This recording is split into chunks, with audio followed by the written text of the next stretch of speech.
తెలంగాణ శాసనసభ ఒక దుశ్శాసనసభగా మారింది. ముఖ్యంగా ఈ శాసనసభలో ఒక జరుగుతున్న తీరు, కాంగ్రెస్ పార్టీ నడుపుతున్న తీరు సభ్య సమాజం తలదించుకునే విధంగా ఉంది. ఇందిరమ్మ రాజ్యం అంటే ఇందిరమ్మ రాజ్యంలో మహిళలకు దక్కే గౌరవం ఇదేనా అని నేను అడుగుతా ఉన్నా.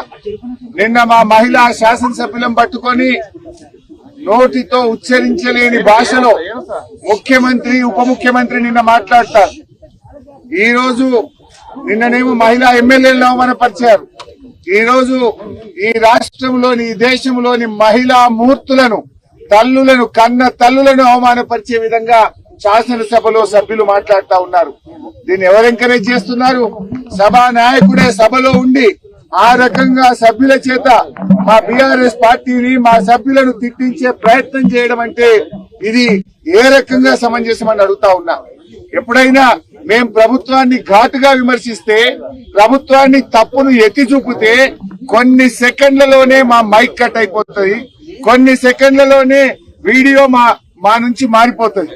కానీ ఆ సభ్యుడు నోటికొచ్చినట్టుగా కన్న తల్లులను అవమానపరిచే విధంగా, శాసనసభ్యులను నోటికొచ్చినట్టు, అంటే అది మనుషులు మాట్లాడే భాష కాదు, పశువులు మాట్లాడే విధంగా, ఒక స్ట్రీట్ రౌడీ మాట్లాడే విధంగా, ఒక రౌడీ షీటర్లు బయట మాట్లాడేటువంటి భాష ఒక శాసనసభలో ఒక సభ్యుడు మాట్లాడడం తగునా?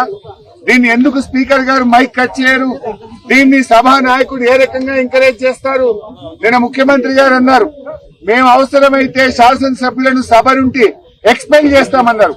ఇవాళ ఎక్స్పెల్ చేయకూడదు ఆయనను. ఈ రకంగా ఒక రౌడీ భాషను శాసనసభలో మాట్లాడుతుంటే, మాతృమూత్రులను అవమానిస్తా ఉంటే స్పీకర్ గారు మైక్ కట్ చేయరు, సభానాయకుడు ఖండించడు, పైగా ముసిముసిలు నవ్వుతా ఉంటాడు.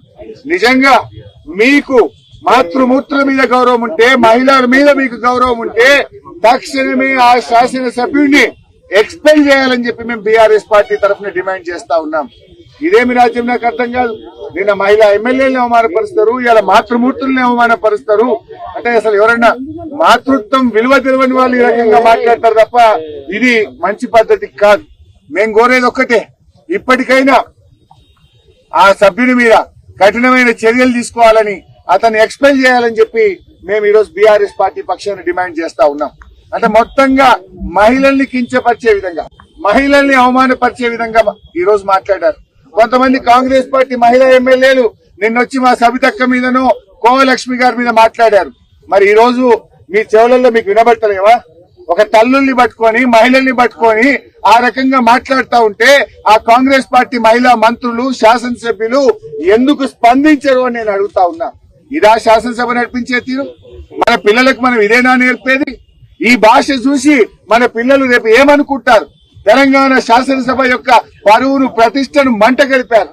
తెలంగాణ శాసనసభ గౌరవాన్ని తల దించుకునే విధంగా ఈ రోజు శాసనసభ నడుస్తా ఉంది. ఇది చాలా దుర్మార్గమైనటువంటి భాష, రౌడీ భాషను ఈ రోజు శాసనసభలో ఎంకరేజ్ చేస్తా ఉన్నారు. నిజంగా మేము ఆ రకంగా చేసి ఉంటే ఇవాళ ఒక్క కాంగ్రెస్ పార్టీ సభ్యుడు మిగులుతుండేనా? మేము ఆ రకంగా చేశామా?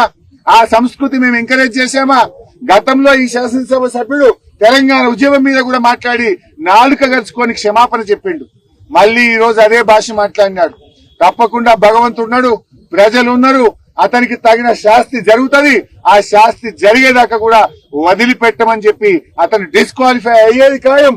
రేపు అతను మాజీగా మిగిలేది కూడా తప్పదని హెచ్చరిస్తా ఉన్నాం.